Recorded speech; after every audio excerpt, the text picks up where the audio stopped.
Hola, muy buenos días chicos, ¿cómo están? Bueno, hoy una clase más nos encontramos hablando sobre ictericia neonatal. Vamos a hablar un poquito de lo que es la atención del recién nacido y lo que es la ictericia fisiológica, ¿sí? Hablamos de ictericia neonatal o hiperbilirrubinemia, ¿sí? Que es una condición común en recién nacido donde la piel y los ojos adquieren un tono amarillento debido a los altos niveles de bilirrubina en sangre, ¿sí? Que se encuentran obviamente elevados más de lo normal.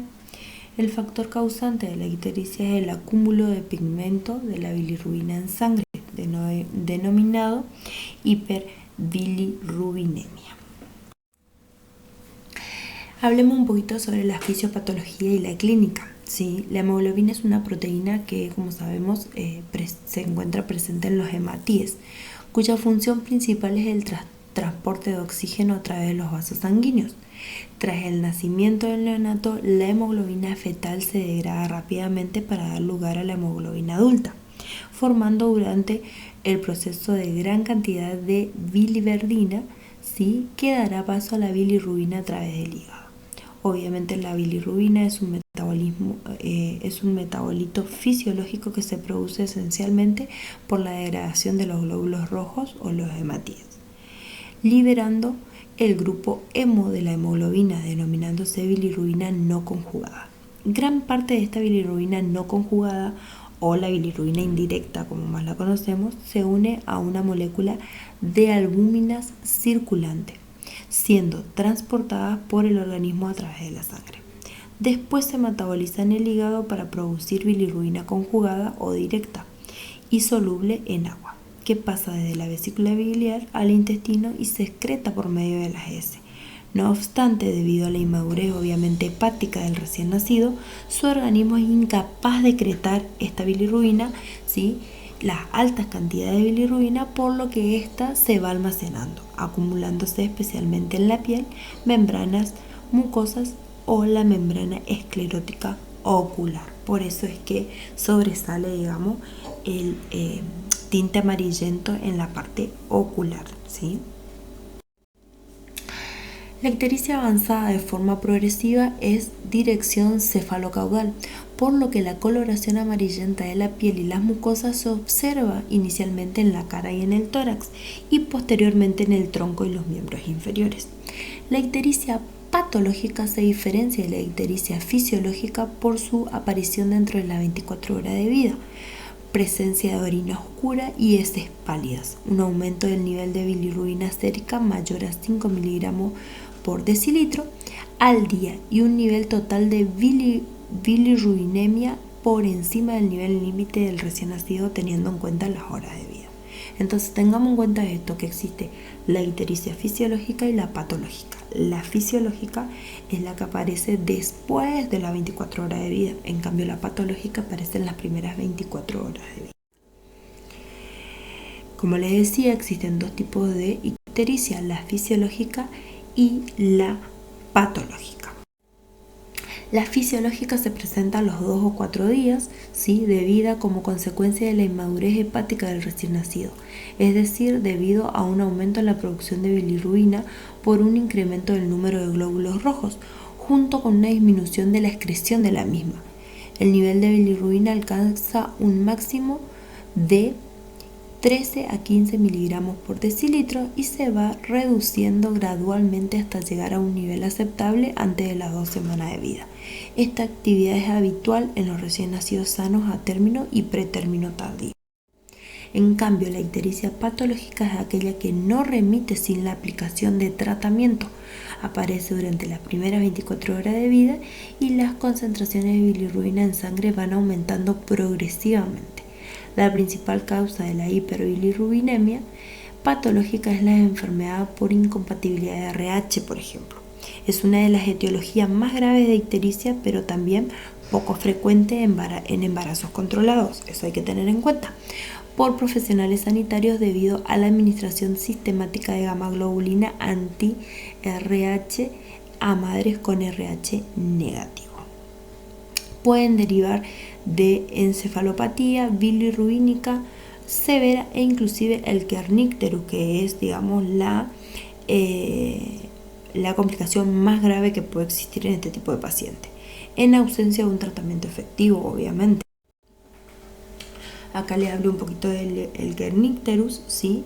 Que es cuando la bilirrubina se traslada del torrente sanguíneo al tejido cerebral. ¿Estamos? Que es la complicación más grave que puede llegar a tener el recién nacido con una ictericia no tratada. Los tipos de tratamiento tenemos la fototerapia, la exsanguinotransfusión y la administración de gamma globulina. La fototerapia es, como verán en la imagen, ¿sí? Se hace con las lámparas y lleva un tratamiento de 3 a 5 días, dependiendo obviamente de los niveles de bilirrubina y los controles de glucemia. Muchas veces necesitan doble lámpara o con una solamente alcanza el tratamiento. La exsanguinotransfusión se hace una transfusión de sangre y se va sacando y se va lavando, ¿sí?, la sangre que tiene el recién nacido con solución fisiológica, y también se va transfundiendo con sangre del mismo grupo y factor. Y por último tenemos, en casos más graves, la administración de la gamma globulina. Con respecto al proceso de atención de enfermería en la ictericia neonatal, ¿qué vamos a tener en cuenta a la hora de atender a un recién nacido que presenta ictericia? Con respecto a la valoración, vamos a hacer una evaluación física, la observación de la coloración de la piel, las mucosas, buscando signos de ictericia de cabeza a pies. La evaluación del estado general del recién nacido, si se encuentra hidratado, si se encuentra con temperatura, el control de signos vitales, etc. Vamos a tener en cuenta la historia clínica, ¿sí? Vamos a revisar el historial materno, el tipo de sangre, las complicaciones durante el embarazo, si tiene antecedente de ictericia previamente, la edad gestacional, cuál fue el peso al nacer, el inicio y la progresión de la ictericia, ¿sí? Y vamos a tener en cuenta también la alimentación. La medición de la bilirrubina, la determinación de los niveles de bilirrubina sérica total mediante análisis de sangre, análisis de laboratorio, ¿sí? En el diagnóstico de enfermería más comunes vamos a tener la hiperbilirrubinemia neonatal, riesgo de lesión, riesgo de desequilibrio de la temperatura corporal, riesgo de deterioro de la integridad cutánea, riesgo de déficit de líquidos, ¿sí?, del volumen de líquido, entre otros. Con respecto a la planificación, va a ser un establecimiento de objetivos que vamos a tener en cuenta: reducir los niveles de bilirrubina, prevenir complicaciones, mantener una hidratación adecuada y promover la lactancia materna. Con respecto a las intervenciones, vamos a tener las intervenciones con respecto a la fototerapia, exposición del recién nacido a la luz azul para facilitar la eliminación de la bilirrubina. Con respecto al control de la hidratación, vamos a administrar líquidos por vía oral o intravenosa según la necesidad obviamente del recién nacido, y vamos a hacer control de ingreso y egreso. Vamos a tener en cuenta la protección ocular y genital, el uso de los protectores oculares para evitar daño en los ojos por la luz, y cubrir los genitales para evitar las quemaduras. Los cambios posturales, vamos a girar con frecuencia para asegurar que todas las áreas de la piel estén expuestas a la luz. Con respecto a la lactancia materna, vamos a fomentar una lactancia materna frecuente para promover la eliminación de la bilirrubina a través de las heces. Una educación a los padres, vamos a informar a los mismos sobre la causa de la ictericia, cuál es el tratamiento, cuáles son los cuidados necesarios a tener en cuenta durante el tratamiento. Con respecto a la ejecución, vamos a implementar las intervenciones planificadas de forma precisa y oportuna, y vamos a mantener un ambiente seguro y tranquilo para el bebé. Vamos a documentar todas las intervenciones y las respuestas que han recibido con respecto al tratamiento del bebé. ¿Qué vamos a evaluar? Vamos a monitorizar los niveles de bilirrubina con un nuevo laboratorio, obviamente. Vamos a evaluar la respuesta de la fototerapia, vamos a controlar la hidratación, la temperatura corporal, vamos a evaluar la efectividad de las intervenciones y realizar ajustes si es necesario. Educar a los padres sobre la importancia de la lactancia materna y los cuidados en el hogar. Esto es todo lo que vamos a hacer con respecto a la ictericia neonatal. Unas consideraciones adicionales que vamos a tener como por ejemplo la ictericia neonatal puede ser fisiológica, o sea normal, o patológica causada por enfermedades subyacentes. Eso tenemos que tener en cuenta y es lo que expliqué al principio. La incompatibilidad del grupo sanguíneo de RH o ABO puede causar ictericia severa, requiriendo tratamiento más intensivo. La detección temprana y el tratamiento oportuno son cruciales para prevenir complicaciones graves como la encefalopatía bilirrubínica, que es el kernicterus, ¿sí? Y la participación activa de la familia en los cuidados del bebé es fundamental para el éxito del tratamiento. Tengamos en cuenta estas consideraciones adicionales y vamos a dar por finalizado lo que es ictericia neonatal y vamos a pasar a la detección temprana de enfermedades de transmisión genética. Este es otro tema, sí, que vamos a tener en cuenta. Hablamos de la detección temprana de enfermedades de transmisión genética, que es crucial para la intervención médica oportuna y la prevención de complicaciones graves.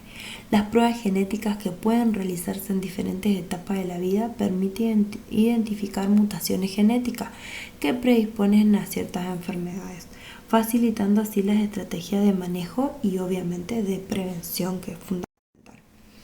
¿Qué son las enfermedades de transmisión genética? Son aquellas enfermedades causadas por alteraciones en el ADN que pueden ser heredadas de los padres o surgir de nuevas mutaciones. Estas alteraciones pueden afectar a un solo gen, monogénicas, o a varios, poligénicas, o incluso a cromosomas completas, cromosómicas. ¿Cómo se realiza la detección temprana? La detección temprana se realiza a través de pruebas genéticas que pueden ser. Tenemos las pruebas prenatales. Se realizan durante el embarazo para identificar posibles enfermedades genéticas en el feto, como el síndrome de Down o la fibrosis quística. Estas pruebas incluyen el análisis de líquido amniótico o vellosidades coriónicas y pruebas no invasivas que analizan el ADN fetal en sangre materna. También tenemos las pruebas neonatales. Se realizan a los recién nacidos para detectar enfermedades metabólicas congénitas como la fenilcetonuria o el hipotiroidismo congénito, ¿sí? Como por ejemplo a través de la pesquisa neonatal. Después tenemos las pruebas predictivas, ¿sí? Que se realizan a personas con antecedentes familiares de enfermedades genéticas para determinar si son portadoras o no, o están en riesgo de desarrollar la enfermedad. Y después tenemos las pruebas diagnósticas, que se utilizan para confirmar o descartar una enfermedad genética sospechada a través de exámenes clínicos o pruebas de laboratorio. La importancia de la detección temprana, ¿sí? De una intervención temprana, de un asesoramiento, de una planificación y una reducción de la incidencia. Como por ejemplo, la intervención temprana permite iniciar tratamientos y terapias antes que la enfermedad cause daños irreversibles.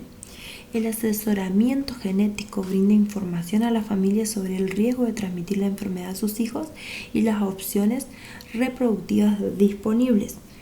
Con respecto a la planificación familiar, permite a las parejas tomar decisiones informadas sobre la concepción y el manejo del embarazo. Y con respecto a la reducción de la incidencia, la detección temprana y el asesoramiento genético pueden ayudar a reducir la incidencia de enfermedades genéticas en futuras generaciones. La detección temprana de enfermedades de transmisión genética a través de pruebas genéticas es una herramienta poderosa para mejorar la salud de las personas y prevenir la transmisión de enfermedades hereditarias a futuras generaciones.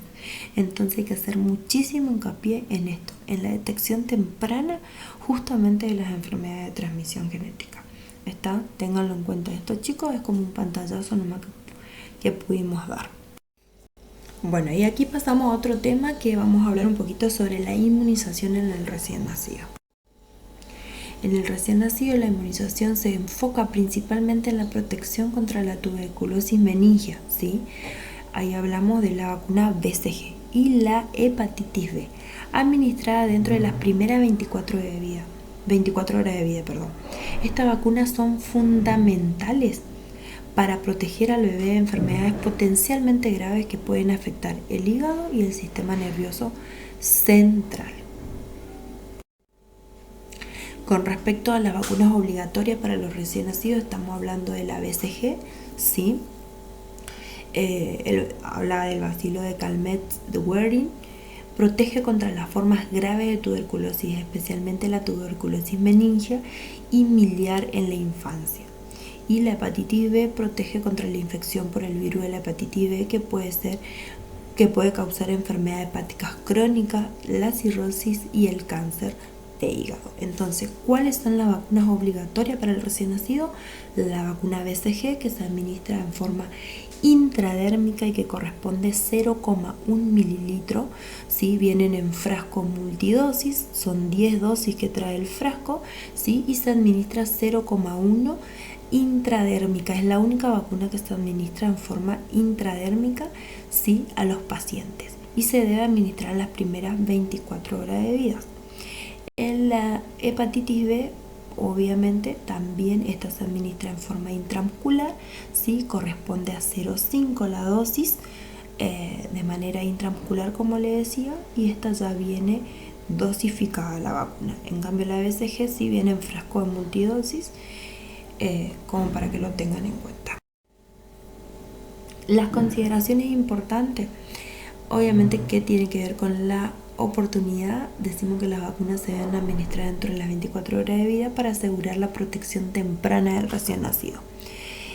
Hijos de madre con HBsAg positivo, en el caso de hijos de madres con antihepatitis B, ¿sí?, positivo, se debe administrar la vacuna contra la hepatitis B y la inmunoglobulina específica IgHB,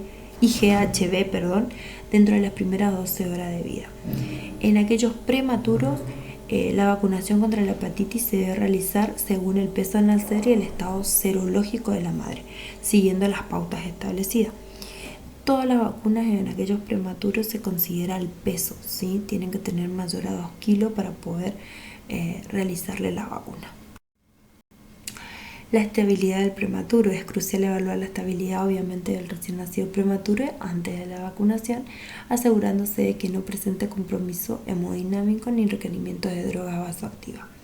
Y el seguimiento: es importante llevar un registro de las vacunas administradas y asegurarse de que el bebé reciba todas las dosis recomendadas según el esquema de vacunación.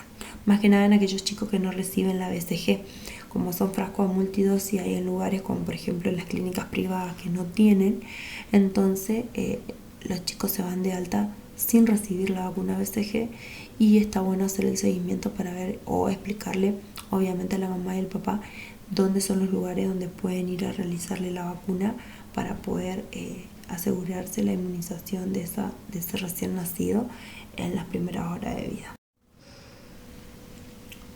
Bueno, después de la inmunización del recién nacido, vamos a hablar un poquito de lo que es el proceso enfermero en el recién nacido en internación conjunta, ¿sí? En la internación conjunta significa que la mamá se encuentra con el bebé, ¿sí?, bajo el cuidado del bebé. El proceso de atención de enfermería en un recién nacido en internación conjunta implica la valoración integral de ese recién nacido y de la familia. El diagnóstico de enfermería basado en la valoración, la planificación de cuidados individualizados y la implementación de intervenciones con la evaluación continua de los resultados. El objetivo principal es promover el bienestar del recién nacido y facilitar la adaptación a la vida extrauterina, así como apoyar a la familia en el cuidado del bebé.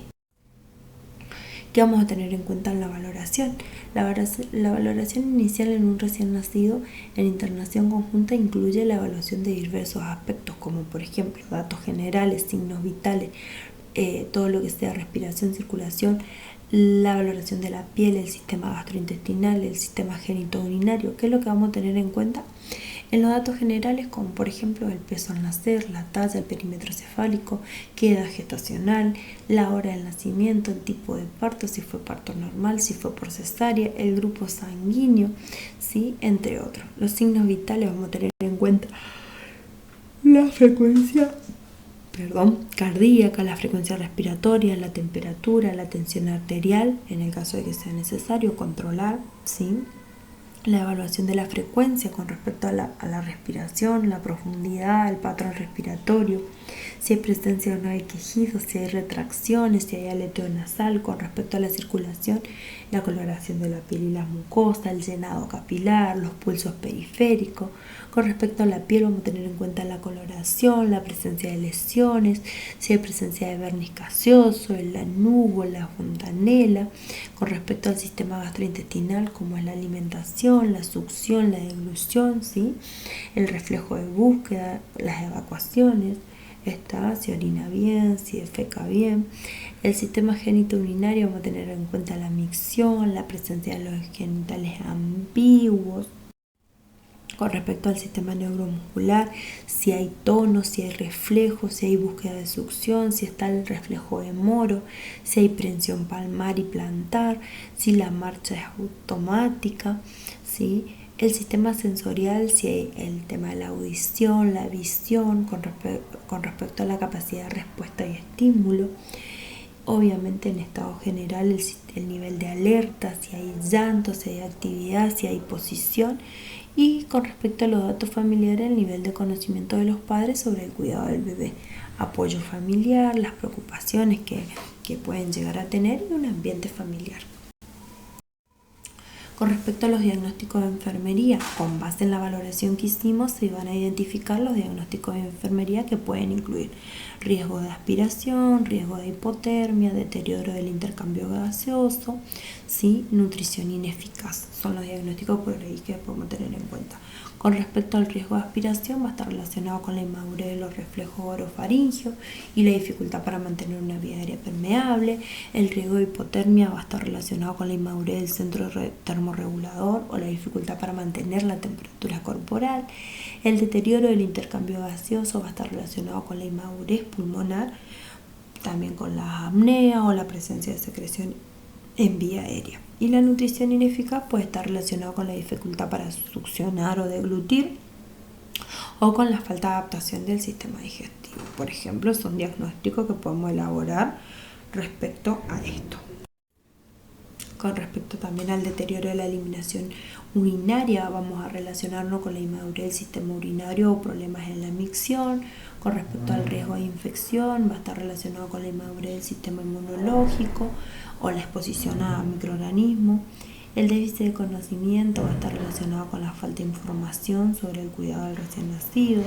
La ansiedad de los padres podemos relacionarla obviamente con la adaptación a la maternidad y a la paternidad y a los cuidados del bebé, etcétera, etcétera. Con respecto a las intervenciones de enfermería, se van a planificar para abordar los diagnósticos identificados y promover el bienestar del recién nacido y su familia. Algunas intervenciones que van a incluir son el control de signos vitales, vamos a hacer un monitoreo continuo de la frecuencia cardíaca, respiratoria, la tensión arterial, la temperatura. Vamos a tener el mantenimiento de la vía aérea permeable, como por ejemplo aspiración de secreciones, posicionando adecuadamente al paciente, administración de oxígeno si es necesario, el mantenimiento de la temperatura corporal con calentamiento gradual, uso de incubadoras o la cuna con calor radiante. Vamos a evitar las corrientes de aire, cambio de frecuencia de pañales, ¿sí? La alimentación, la estimulación de la lactancia materna, control de la ingesta, ajuste de fórmula láctea en el caso que sea necesario, control de la respuesta a la alimentación. Cuidado del cordón umbilical, vamos a hacer una limpieza y protección del cordón para prevenir justamente infecciones. Con respecto a la higiene, vamos a tener en cuenta el baño diario, la limpieza de genitales y la zona perianal, vamos a tener en cuenta el cuidado de la piel. Vamos a prevenir infecciones como por ejemplo el lavado de manos riguroso, uso de técnicas asépticas, administración de antibióticos si es necesario. La educación para los padres, vamos a hacer una instrucción sobre la lactancia materna, el cuidado del cordón, la higiene, el conocimiento de signos de alarma y los manejos de los problemas más comunes que pueden haber. Muchísimas gracias. La clase es bastante extensiva, ¿sí? Tocamos varios temas, así que cualquier duda que tengan estoy a su disposición. Saludos.